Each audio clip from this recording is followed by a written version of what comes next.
भक्तगण आज आपको श्रीमद् भागवत षष्ठ 14 अध्याय में वृत्तासुर का पूर्व चरित्र की कथा कहूँगा। आप इसको ध्यान कर सुनो और इस चैनल को लाइक सब्सक्राइब जरूर करें। कथा सुनिए।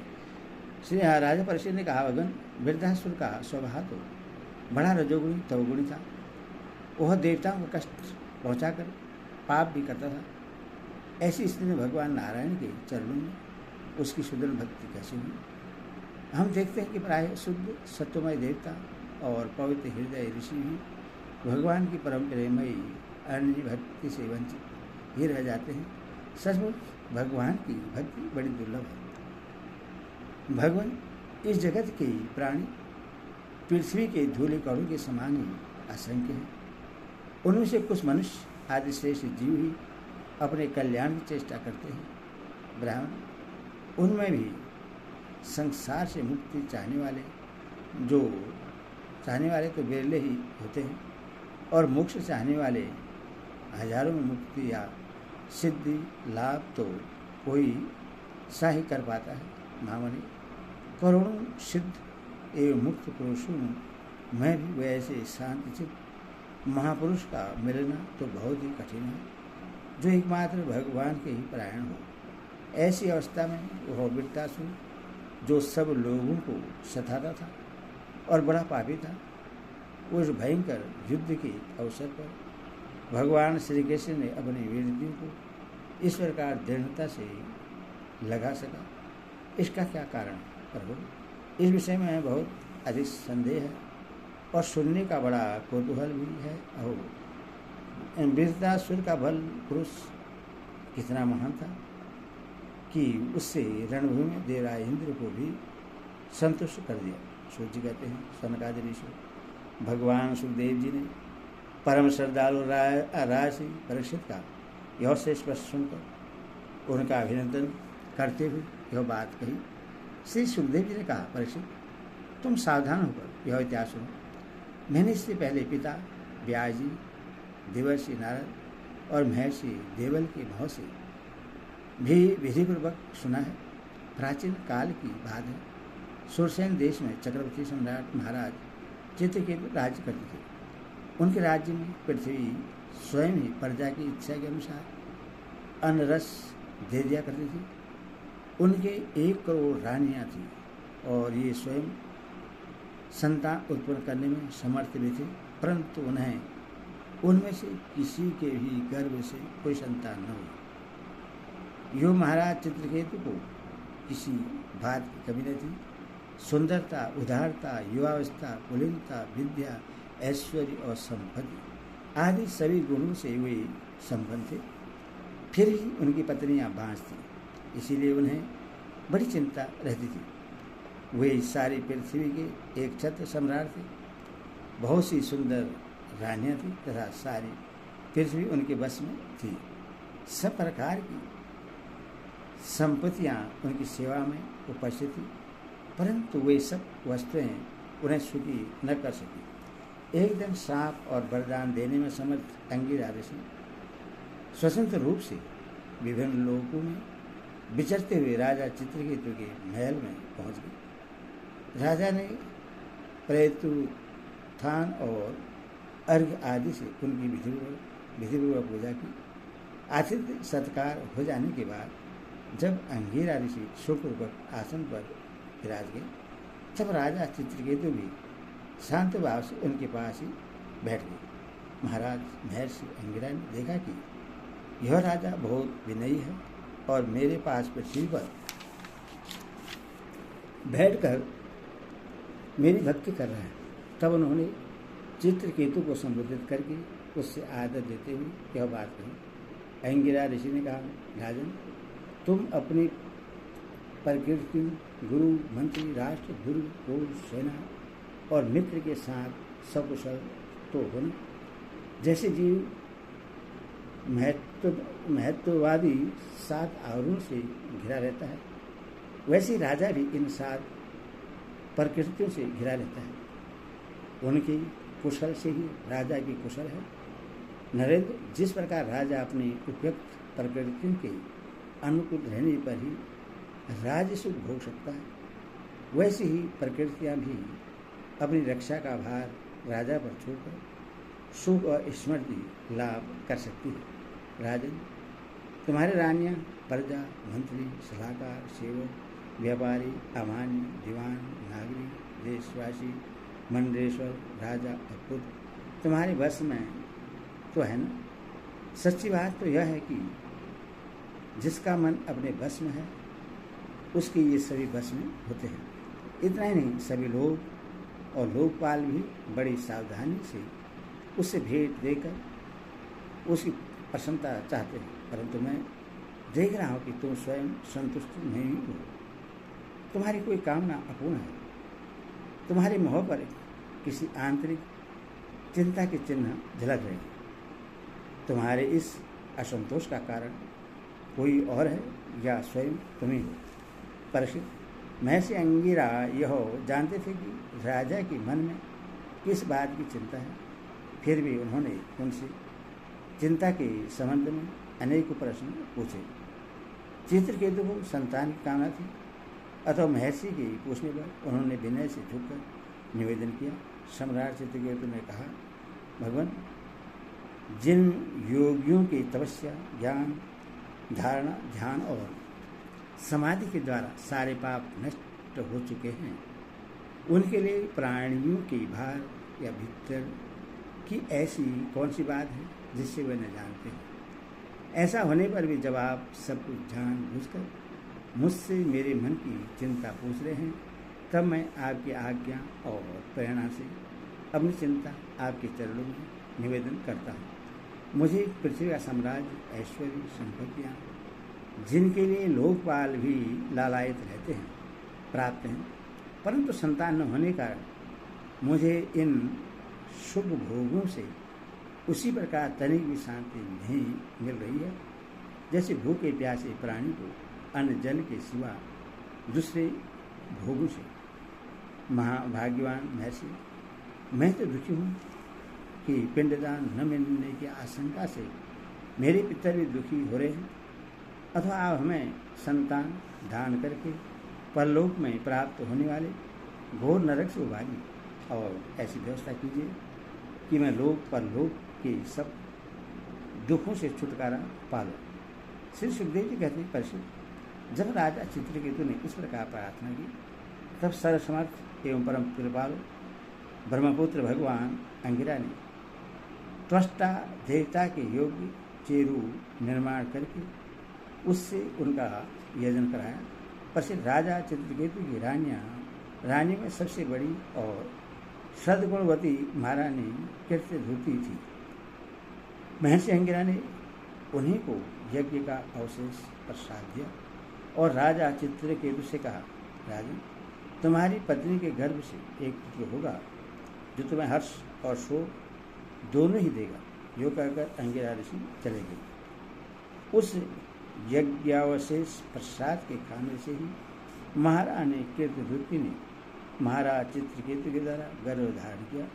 जैसे कीर्तिका ने अपने गर्भ में अग्नि कुमार को धारण किया था, राजन, सुरसेन देश के राजा चित्रकेतु के तेज से कीर्तिधूति का गर्भ शुक्ल पक्ष के चंद्रमा के समान दिनों दिन क्रमश बढ़ने लगा। तदंतर समय आने पर महारानी कीर्तिधूति के गर्भ से एक सुंदर पुत्र का जन्म हुआ। उसके जन्म का समाचार पाकर सुरसेन देश की प्रजा बहुत ही आनंदित हुई। सम्राट चित्रकेतु के आनंद का तो कहना ही क्या था। वह स्नान करके पवित्र हुई। फिर उन्होंने वस्त्राभूषण से सुसज्जित हो ब्राह्मणों से स्वस्ति वाचन कराकर और आशीर्वाद देकर पुत्र का जात कर्म संस्कार करवाया। उन्होंने उन ब्राह्मणों को सोना, चांदी, वस्त्र, आभूषण, गांव, घोड़े, हाथी और 6 अर्बुद गौवें दान की। उदार शिरोमणि राजा चित्रकेतु ने पुत्र के धन, यश और आयु की वृद्धि के लिए दूसरे लोगों को भी मोहमांगी वस्तुएं दी। ठीक उसी प्रकार जैसे मेघ सभी जीवों का मनोरथ पूर्ण करता है। परीक्षित, जैसे यदि किसी कंगाल को बड़ी कठिनाई से कोई धन मिल जाता है तो उसमें उसकी आसक्ति हो जाती है, वैसे ही बहुत कठिनाई से प्राप्त हुए उस पुत्र में राजसी चित्रकेतु का स्नेह बंधन दिनों दिन दृढ़ होने लगा। माता कीर्तिद्युति को भी अपने पुत्र पर मोह के कारण बहुत ही स्नेह था, परंतु उनकी 100 रानियों के मन में पुत्री की कामना से और भी जलन होने लगी। प्रतिदिन बालक का लाड़ प्यार करते रहने के कारण सम्राट चित्रकेतु का जितना प्रेम बच्चे की माँ कीर्तिद्युति में था, उतना दूसरे रानियों में न रहा। इस प्रकार एक तो वे रानियां संतान न होने के कारण ही दुखी थी, दूसरे राजा चित्रकेतु ने उनकी उपेक्षा कर दी, अतः वे ढास से अपने को धिक्कारने और मन ही मन जलने लगी। वे आपस में कहने लगी, अरे बहन, पुत्रहीन स्त्री बहुत ही अभागिनी होती है। पुत्र वाली सौतें तो दासी के समान उसका तिरस्कार करती है, और तो और स्वयं पतिदेव ही उससे पत्नी करके नहीं मानते। सच में पुत्रहीन स्त्री धिक्कार के योग्य है। भला दासियों को क्या दुख है, वे तो अपने स्वामी की सेवा करके निरंतर सम्मान पाती रहती हैं, परंतु हम अभागिनी तो इस समय उनसे भी गई बीती हो रही है और दासियों की दासी के समान बार बार तिरस्कार पा रही है। परिचित इस प्रकार वे रानियां अपनी सौत की गोद भरी देखकर जलती रहती थी और राजा भी उनकी ओर से उदासीन हो गए थे। फलतः उनके मन में कीर्तिद्युति के प्रति बहुत अधिक द्वेष हो गया। द्वेष के कारण रानियों की बुद्धि मारी गई, उनके चित्त में क्रूरता छा गई। उन्हें अपने पति चित्रकेतु का पुत्र स्नेह सहन न हुआ, इसीलिए उन्होंने चिढ़कर नन्हे से राजकुमार को विष दे दिया। महारानी कीर्तिद्युति को सौतों की इस घोर पापमयी करतूत का कुछ पता न था। उन्होंने दूर से देखकर समझ लिया कि बच्चा सो रहा है, इसीलिए महल में इधर उधर डोलती रही। बुद्धिमती रानी ने यह देखकर कि बच्चा बहुत देर से सो रहा है, ढाई से कहा, कल्याणी, मेरे लाल को ले आ। ढाई ने सोते हुए बालक के पास जाकर देखा कि उसकी नेत्र की पुतलियां उलट गई हैं। प्राण, इंद्रिय और जीवात्मा ने भी उसके शरीर से विदा ले ली है।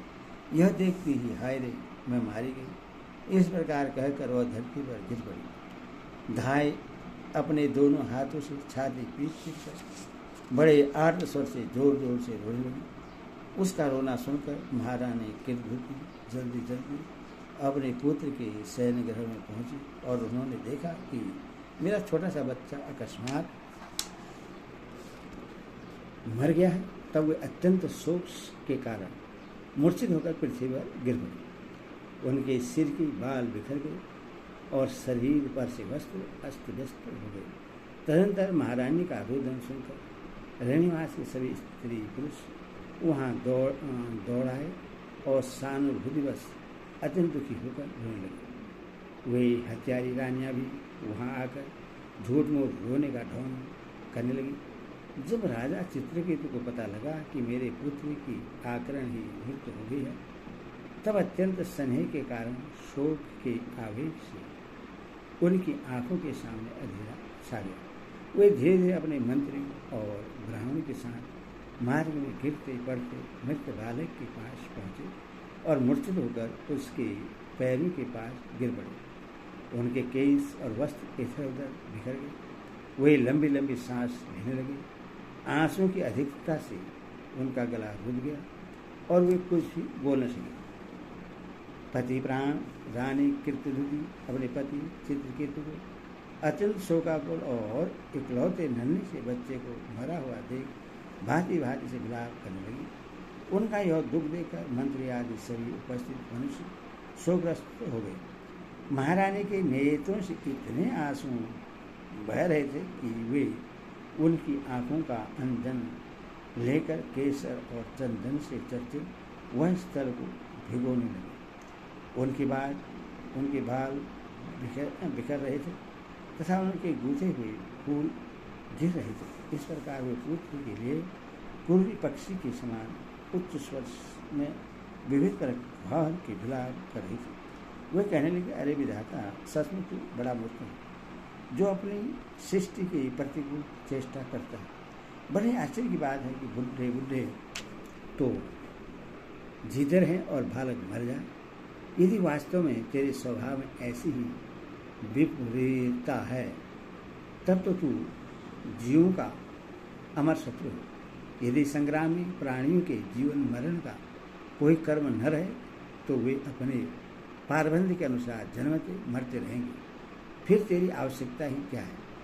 तूने संबंधियों में स्नेह बंधन तो इसीलिए डाल रखा है कि वे तेरी सृष्टि को बढ़ाएं, परंतु इस प्रकार बच्चों को मारकर अपने किए किराए पर अपने हाथ पानी फेर रहा है। फिर वे अपने मृत पुत्र की ओर देखकर कहने लगी, बेटा मैं तुम्हारे बिना अनाथ और दीन हो रही हूँ। मुझे छोड़कर इस प्रकार चले जाना तुम्हारे लिए उचित नहीं है।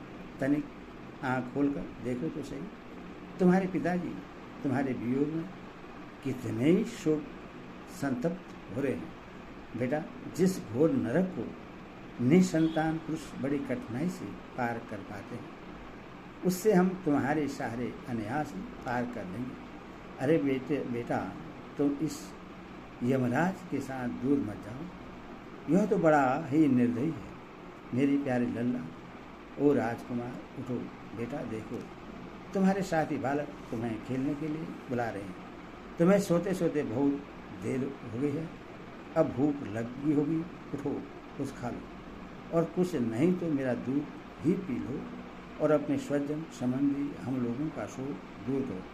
प्यारे लाल, आज मैं तुम्हारे मुखार बिंद पर वह भोली भाली मुस्कुराहट और आनंद भरी चित्रण नहीं देख रही हूँ। मैं बड़ी अभागिनी हूँ। हाय हाय, अब भी मुझे तुम्हारी सुंदर तोतली बोली नहीं सुनाई दे रही है। क्या सचमुच निठुर यमराज तुम्हें उस परलोक में ले गया जहाँ से फिर कोई लौट कर नहीं आता है? श्री सुखदेव जी कहते हैं, परीक्षित, जब सम्राट चित्रकेतु ने देखा कि मेरी रानी अपने मृत पुत्र के लिए इस प्रकार भांति भांति के विलाप कर रही है, तब वे शोक से अत्यंत संतप्त हो फुट फुट कर रोने लगे। राजा रानी के इस प्रकार विलाप करने पर उनकी अनुगामी स्त्री पुरुष भी दुखित होकर रोने लगे। इस प्रकार सारा नगर ही शोक से अचेत सा हो गया। राजन महर्षि अंगिरा और देवसी नारद ने देखा कि राजा चित्रकेतु पुत्र शोक के कारण चेतनाहीन हो रहे हैं, यहाँ तक कि उन्हें समझाने वाला भी कोई नहीं है। तब वे दोनों वहाँ आए।